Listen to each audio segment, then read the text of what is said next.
I tell you, life is a strange, strange animal. Hey, this is Glendon Cameron with the American Hustler Podcast, episode number 7. In this episode, we're going to talk about how to spot and work opportunity. For some reason, there are many people that think the American dream is dead. Things have gone to shit. So on and so forth. Let's chop it up, shall we? As we jump into this, I want you to think about some stuff. What exactly is opportunity? There are many people that become imminently butthurt if opportunity isn't easy. Let's focus on that word, easy. Many people have been conditioned to believe that they should get great things at a great price. Part of that mix is opportunity. There are people out there that tell me this, and I remember when I was working on my first book and I was talking to a friend, and I was like, yeah, I'm working at it 10 hours a day, 12 hours a day. Because the thing is, when I wrote that first book, I did not know what I was doing. I didn't. But the effort was massive and it got me through. With that, the person I was talking to just couldn't understand. It was just like, well, why don't you start the storage auction business again? Get back in that. That's something you know. And it was one of those moments that I felt constricted because someone was trying to stuff me in a box that made them feel more comfortable. Because this is one of the things I get on YouTube all the time. It's like, hey, you're a storage auction guy. Hey, you're this. Stay this. You should do this. You're supposed to do this. And the only motherfucking thing I'm supposed to do is be true to myself. And if that means making a pivot or chasing a dream or doing any of those things, that's what I'm going to do. And I spoke to my friend and we went back and forth, and I could just tell that they were frowning upon me having the audacity, the clarity to say, I want to write a book. I didn't really think it was that big of a deal because it's something I always wanted to do, and I knew many people that had done it, and I have a lot of friends who are writing. I was like, I can do this. What I failed to understand on that day was people are afraid of change. And you would think, okay, well, this is my life and I'm making change here in my life. That shouldn't really be the problem. But the thing is, chaos theory or chaotic theory or the butterfly effect. A pebble is dropped in the pond in Africa, spreads a ripple that goes across the world in some form or fashion. Same thing happens when you make personal changes in your life. These changes scare people because they move them from their comfort center. I didn't realize that me saying, hey, I'm not going to do the storage auction business again. It's really not the best thing for me right now, but I'm going to write this book. I had no idea that that was threatening to someone. And the part of it is, this narrative is you should do what people expect you to do. There are folks who are living a life that was designed by others, and they're living this life for other people, and they're miserable. Now, I know you're going to yourself, hey, Glendon, what does this have to do with opportunity? It has everything to do with opportunity. Opportunity is a choice.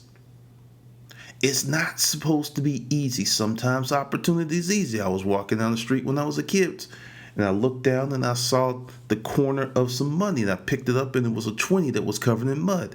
I found a little puddle, and I washed that bad boy off and had myself a great weekend. It was opportunity. It wasn't clean, but it was still money. There are many people that are really, really confused when they encounter something that has the potential to do something for them on a positive level, but because there are challenges, there are pitfalls, there is hard work. That's another thing that trips up people. Hard work. You have all this stuff, and then it's like, no, because I saw this comment that was on a YouTube video, and the guy had an epiphany. He saw some stuff, and he knew the value of the stuff. And he went after it, but the owner who was selling it at a great price refused to come down, and he got home, and he was like, oh my God. I could easily sell this stuff for 5 times what he's asking, and I was still trying to get a deal because we have been conditioned to get a deal, regardless of the fact if what's on the table already is perfectly acceptable. That is how people fuck up opportunity. For his sake, I hope the stuff is still there. Because that's one of the things that I learned in the resale game. There is the 50% off guy. It goes to people, makes this 50% offer. And for some people it works, or, the ultimate low ball. I will tell you, for me, as a seller, that does not work.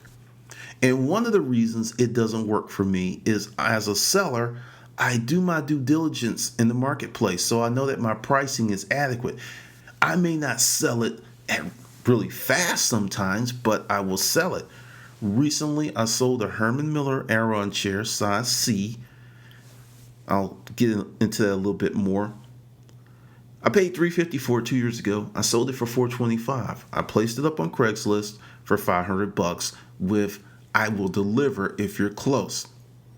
Guy said, "I'll come pick it up if you and he offered me $425. I could have pushed it up. I probably could have got $450. Probably, but see, this is something else I learned as a seller and a buyer. Sometimes the emotional energy that you put forth to get a few extra nickels is really not worth it because you're conditioning yourself to be cheap. There's economical, and there's thrifty, and there's cheap.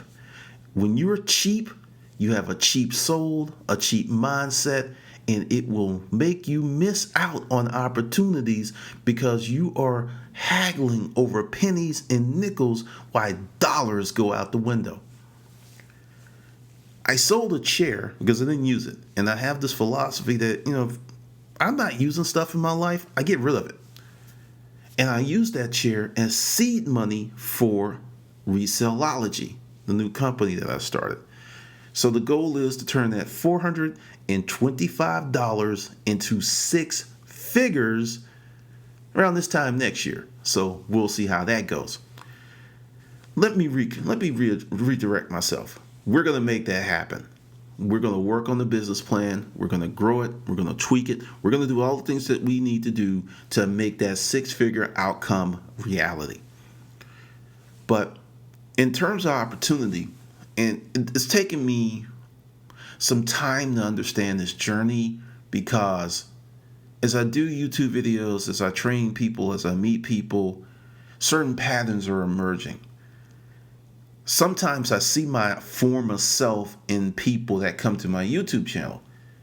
In the 90s, like 97, 98, 99. Those were some really, really rough years for me. Really, really rough. And I had some seriously fucked up mindsets about life. I was dating this girl. Now, this is the power of the hustler mindset and really thinking. But back then, I didn't really have it together. I was working in this lab at this hospital that's closed. It used to be West Paces Ferry Hospital. And this drug rep comes in. Oh my God, she was gorgeous. Gorgeous, gorgeous, gorgeous girl. And she had to have some blood work done, and I am being totally 100% unprofessional. After I draw blood, and I do it really well, and she was like thrilled, and she squeezed my arm. "Thanks for not hurting me." I was like, "Well, let's go out." Just like that, right? Because she was fine, and she's like, "Well, okay." So we're going out and everything, and my life takes a few turns where I actually end up where I don't have a car. Now, she's a drug rep. She was making really good money, and she had 2 cars, and we're dating. My loser mindset, let me really clarify what that was. My loser mindset was, well, this is my girl. We're dating. She knows I don't have a car. She's got 2. Maybe she'd let me drive the other one, right? Now, let's just really look at this. She had the job. She bought the car. She had the company car. It had nothing to do with me. But that's where my loser mindset was. And, I got mad at her and broke up with her because she would not allow me to use her car that she paid with her own money before she met my sorry ass, totally ignoring the fact that she was dating me. I made maybe 1/4 the money she made, because she made 6 figures and I was doing about 28, maybe 30 at the time. Yeah, because I had taken some serious pay cuts. So she made probably 4, maybe 5 times as much money as did. She never ever said anything. And, just really looking back, beautiful woman, great spirit, hard worker, established and cool as shit. But because I was a loser mentally, I fucked it up. She was an opportunity.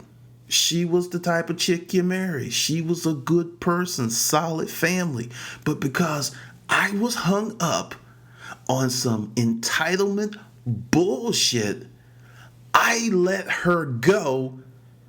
And then it took me many years to realize, dude, that was stupid as fuck. I tell you this story of my misgivings, of my bad mindset, because I was in a horrible place back then. I tell it to you so hopefully you can pick some gems of you doing the same dumb shit. No one owes you anything. But there are people that will come to me on my YouTube channel and act as if I owe them something. I look at it as a reciprocal relationship. I put up a video, I put up a funny video, you laugh. I put up an educational video, you watch, you gain information. It's a two-way street to me. That's how I look at it. But there are other people that have this notion that we're all on the same level.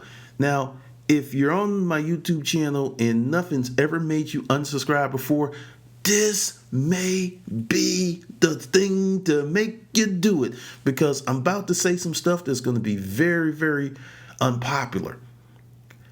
There are some people who are smarter than others.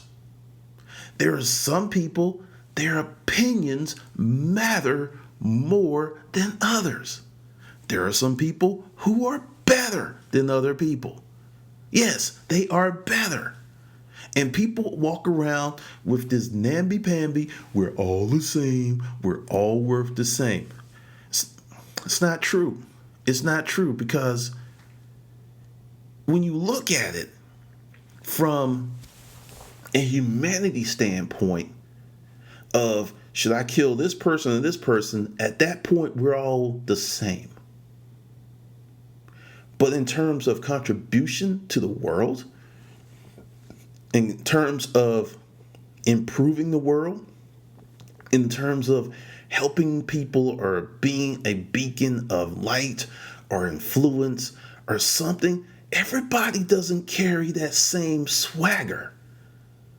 Let's talk about Michael Jackson. Whether you think he's a pedophile or not, I don't know. I know Mike was weird. Just unvarnished, just the truth. He was weird. But I think the dude had a beautiful heart. And if he did anything, I don't think it was intentional. But I don't know. I was not there.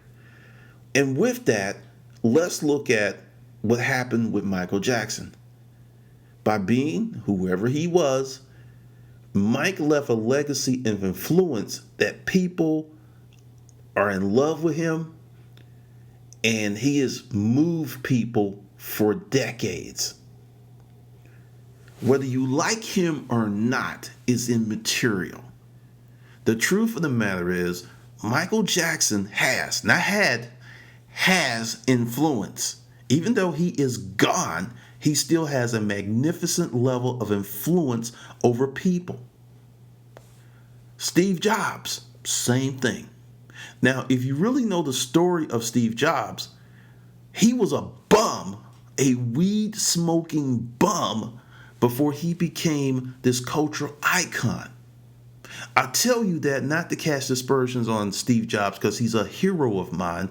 I tell you that so you can understand that a person can change. That a person can go from a place that is not somewhere desirable to this beautiful, magnificent thing. That's what Steve Jobs did. That's what Michael Jackson did. There's several people that started from nothing because they recognized opportunity.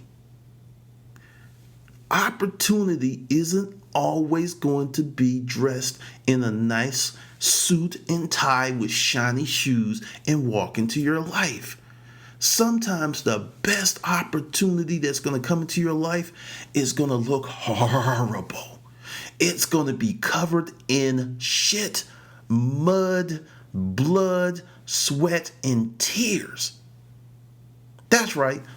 Some of the best opportunities for you are going to look like the abominable boogeyman. They're going to be scary. They're going to be just out of this world ugly, but it's opportunity, and it's for you to develop the mental acuity to actually observe that. When I first got in the storage auction business, it took me 2 weeks to realize the opportunity. 2 weeks. And the reason it took me 2 weeks is because I was a little arrogant. I came from a kind of sort of corporate job. I wore business casual. I had my little khakis, my little blue shirt, and I got to talk to people and talk about big deals. Oh, you're going to spend $50,000. Oh, you're going to spend $100,000. Oh, you're going to do $250,000. And I was a little full of myself. So I go out there and I see these ragtag, deliverance-looking people. And I was like, oh, this is going to be easy. I could have never been more wrong in my life. Those motherfuckers ate my ass alive for the first 3 months. It was the dichotomy of that whole moment is a trip. But I stuck it out and I saw it because after 2 weeks, I recognized the opportunity. I recognized the things that could happen based on coming from that corporate background, coming from a medical background and working in the lab and being able to quantify, measure things and look at it. And I said, this is off the charts, incredible opportunity. And it came to me when I was cleaning out this unit that Rodney the Rat had shitted all over. There was all of this crap, and that's the reason I got this unit. And it was one of the better units I got in those early months. I got the unit for $5, and it was, like I said, it was horrible. When I say abominable boogeyman covered in blood, sweat, shit, piss, and tears, that was this unit. It stinked. It was funky. After about 5 feet of just, I've got these big trash bags full of stuff. And if you're getting the storage auction business, go to Home Depot and get the thick contractor bags. Do not get those little cheap dollar store bags because you will love me a long time if you listen to me because those little cheap bags will break. And so I had all these contractor bags full. The clothes were messed up. It was just, and I'm leaning up against this mattress and there's this big menstrual stain on it. And I'm just like ready to just throw in the towel. Then I just manned up and I was like, you bought this shit, we're gonna clean it out. So I got the trash and stuff, and at this time I didn't have the van, so I had a rental. So I'm putting trash bags up in there and I'm going through it, and this is the first 5 feet, and mentally I was just like checked out. It's like, get it done, it has to be done, get it done. So I stopped thinking about how horrible it was. Then I got to the 6 foot, and it was like Dr. Jekyll, Mr. Hyde in this unit. It was like 2 different units. It was like 2 different universes. It was like, what the fuck? I mean, we went from ashy to classy to, oh my God, I can't believe this. You got to be kidding me. Because it was apparently, I don't even know the story. It was just stuff that was pulled from like a really bad house next to stuff that The two shouldn't have been mixed up together. But there was a beautiful bedroom set. There was a nice dining room set. There was some jewelry. There was a shotgun. Remember, it was only a $5 unit. I sold a shotgun for $450. And it was just like, whoa. And as I was pulling out the good stuff, and I actually had to go make a dump run to get rid of the trash so I could put the good stuff in the truck, it just hit me. It's like I was bemoaning the fact that I bought this unit, and this unit is so good it's going to make the rest of the month. And at that point, it clicked. It was just like, oh, this is how this works. Many of you are missing out on greatness and wonderful opportunities because you expect your opportunity to come to you as you imagine it, when really it's going to come to you as the universe intends. Which is one of the reasons that I started the YouTube channel, because I don't talk about all the flack that I received from friends and family when I got into publishing. My mother, love her to death, the same woman I talked about, said, "What you're telling me is you still don't have a job, my son." There was a lot of people like, well, that's going well. It's going well. Why do you want to change? Because I was like, I see the opportunity. Everything that I do, I see opportunity. It doesn't mean that it's going to work out the way that I think it's going to work out. Sometimes it works out in over the top crazy, and other times it doesn't work out at all. When I wrote that first book, The Ultimate Guide to Storage Auctions, that book launched the YouTube channel, which has given me incalculable dividends to this day. That book launched 35 production companies contacted me.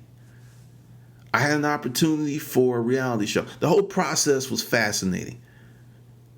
I got to meet a lot of really cool people. I got an opportunity to work on the reality show as a consultant. And it just, so many things came from me making that pivot to do something I never did before. That's the power of opportunity. Now, you got to really use your mental fourth eye, fifth eye, whatever, when you look at a situation and ask yourself these questions. If I do this, what's the worst thing that can happen? That's one of the first questions that I ask myself when I do something crazy or I think it may be crazy. Like the YouTube channel, it's like, okay, because, I was a little bit like, yeah, YouTube's for kids, because that's all you saw on there was kids and, dating and sex advice and bullshit. And I was like, okay, well, what's the worst thing that can happen? You could do the channel and nothing can happen. That was the worst thing that can happen. Nothing can happen. So I was like, okay, let's do this. Wrote the book, gave myself a year. The goal was within 12 months, I had to make it work, or I was going to have to either get back in the storage auction business or find a job. So I had a 12-month plan. Fortunately, the money started coming in about month 6 that I could live on. In month 14, it was a full-time income. I had full-time income coming in. So, but it was an opportunity with a plan, with hard work. When you're looking at a situation, you got to ask yourself another question. What do I want? Many people just do stuff to do stuff with no clear-cut goal or outcome in mind. I think it's horrible, and I think it's a little cowardly to just say, well, let's just do this and see what happens. That's why I corrected myself at the beginning of this podcast, because mentally you have to direct your thoughts, you have to direct your words, you have to focus on moving forward in the linear path if possible. So you got to say, like, what do I want? Do I really want this? And another question you have to ask yourself, what price are you willing to pay? Because when I left the storage auction business to pursue publishing and to write books, the price was, realistically, there was a chance that I would never, ever make the same income I made in the storage auction business. And a lot of people thought that was patently insane. They were just like, you are fucking out of your mind.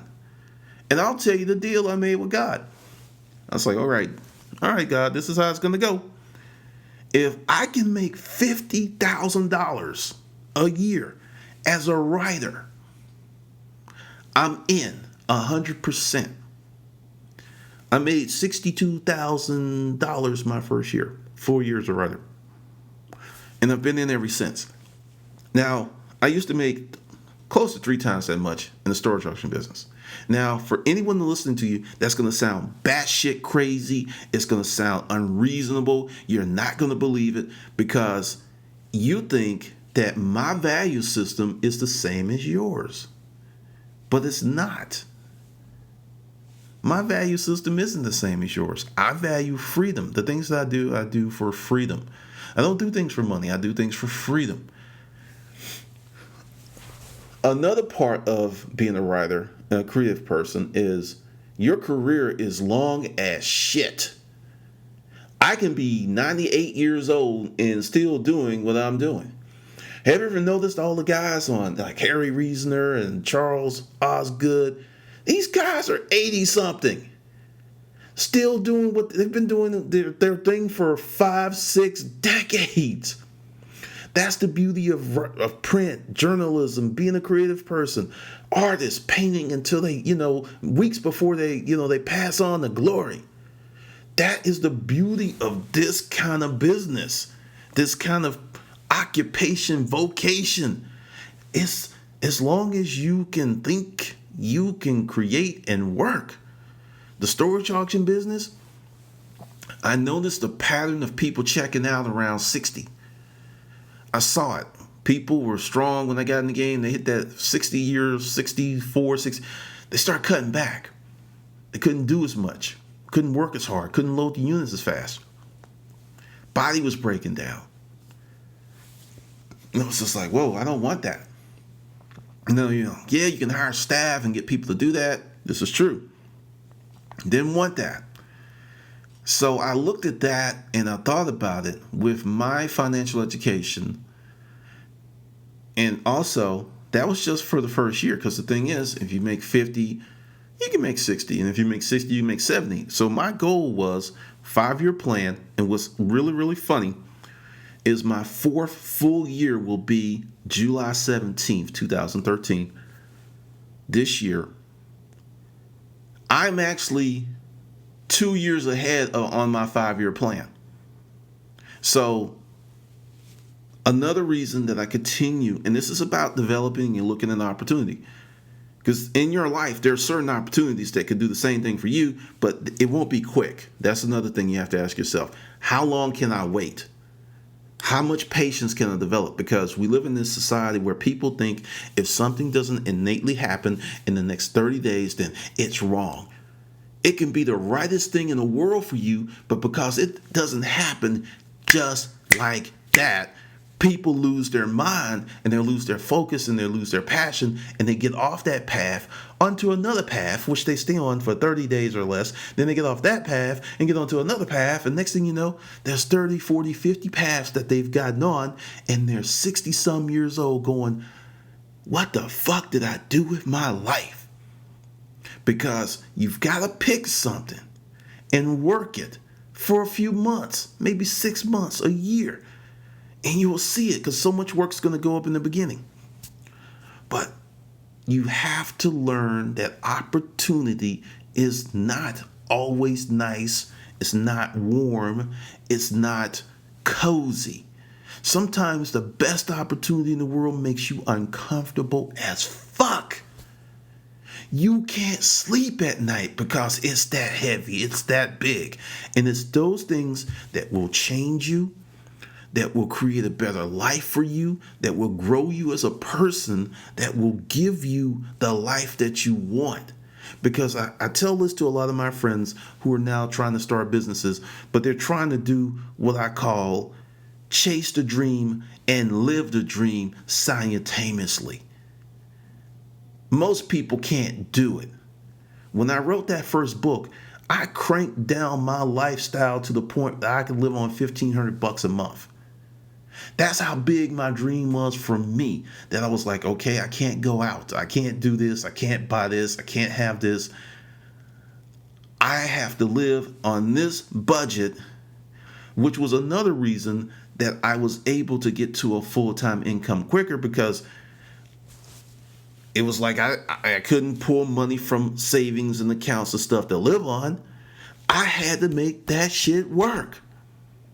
When you put yourself, it was kind of like, I didn't burn my ships like in the Greek story. I didn't burn my ships, but I locked my ships away from myself, so to speak, because you got to have this hunger and this passion to really chase your opportunity, to hug your opportunity, to hold your opportunity's hands when your opportunity's crying like a little bitch, when your opportunity's like on its period, when your opportunity is having one of those crazy days and is spinning around the room looking like a mad opportunity. You still have to be in it for your opportunity. We live in the United States of America, to me, the greatest country in the world. Because I've traveled and I've seen other places. I know other people like, yeah, other places are better. That's your perspective. But from where I sit, from the life that I have, from the life that I used to have, for me, a college dropout, a little kid from Alabama with a speech impediment that was in special ed, to go from that to where I'm at today, I don't think that would have happened in any other country. I'm sorry. I don't think it would have happened. So I'm glad to be here, and I plan on staying here. Because you can run away from your problems, but that's not going to solve them. You know, there's a lot of people like, oh, you know, the country's doing this, is doing that. I'm going to leave the United States of America. Okay, good luck with that. Good luck with that, my friend, because every country in the world either has a social problem or an economic problem or a combination of both. Good luck with that.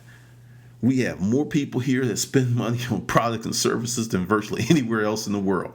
So you want to leave the pool of capital and income that's here to go somewhere else. Good luck with that. With opportunity, you have to have the courage to claim it. Sometimes opportunity is fine. Sometimes it's not covered in blood, sweat, piss, shit, tears. But it's your janky, scary little bitch ass that's afraid to step up to the opportunity, because you realize that the opportunity is going to make you man up. It's going to make you woman up. You're going to have to raise your game like you've never, ever raised your game before, and that scares you. You are okay with being what you are, but you're not happy, but the level of unhappiness hasn't reached a level to make you move towards that opportunity. I can tell you from experience that with a plan, hard work, timelines, you can do more in a year than some people do in a lifetime. And the reason is there's so many people that really don't do a lot in their lifetime. They don't, because they don't think they can.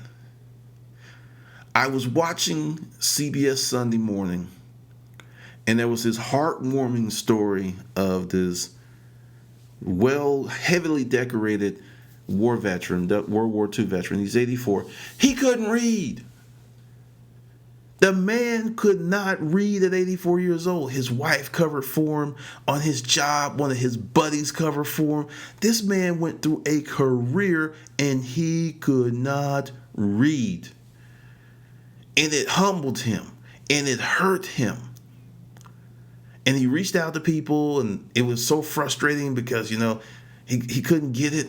And he met this woman that was at a local university in his town, and they worked together. And dude can read, 84 years old, and he just learned to read. 84 years old. And it's a beautiful story, because that old dog learned new tricks. So if you're sitting there going, I can't chase my opportunity, I can't get myself together because I'm too old, you're full of shit. If an 84-year-old man who went 8.5 decades and was unable to read, learn how to read at 84 years old, what's your fucking excuse? You're not too old. You are too scared. You're too weak. Age has nothing to do with it. 84 years old, he learned how to read. What's holding you back? Understand, opportunity is everywhere. It is everywhere. Anywhere you want to look, there's opportunity. It's a matter of you having the courage and the eye to recognize it for what it is. So, check that out, think about it, and marinate it on the opportunities that are within your life. Because I can tell you right now, I don't know you, I don't have cameras up in your house, but I can tell you right now, there are opportunities that are all around you. Opportunities that will make you money. Opportunities that will give you a better relationship with your family. There are opportunities that are replete. They're running around in your house. They're jumping up and down going, me, look at me, take me, pick me. But you are so scared, so confused, and haven't really decided what the fuck you want to do with your life. But you're sitting around blaming everyone else, blaming the president, blaming the economy, blaming people that you don't know, blaming people that died, blaming people who aren't born, blaming Mexicans who are coming from across the board, blaming all these people for your life being fucked up, but the only person that's been with you from day one is you. Take advantage of the opportunities that are present in your life. Don't be a scared little bitch. That's a horrible way to live. Don't do it. So that's something for you to chew on this day. If you want to develop the hustler mindset, change your life in ways that you can't even imagine, sign up for the Hustler Mindset Project. Go to my YouTube channel and the links are everywhere. You can see it on the very first video. Welcome to the Hustler Mindset. I'm Glendon Cameron. This is the 7th episode of the American Hustler Podcast. Hopefully you are pissed. Hopefully you are mad at me to the point that you get your ass up and do something with your life.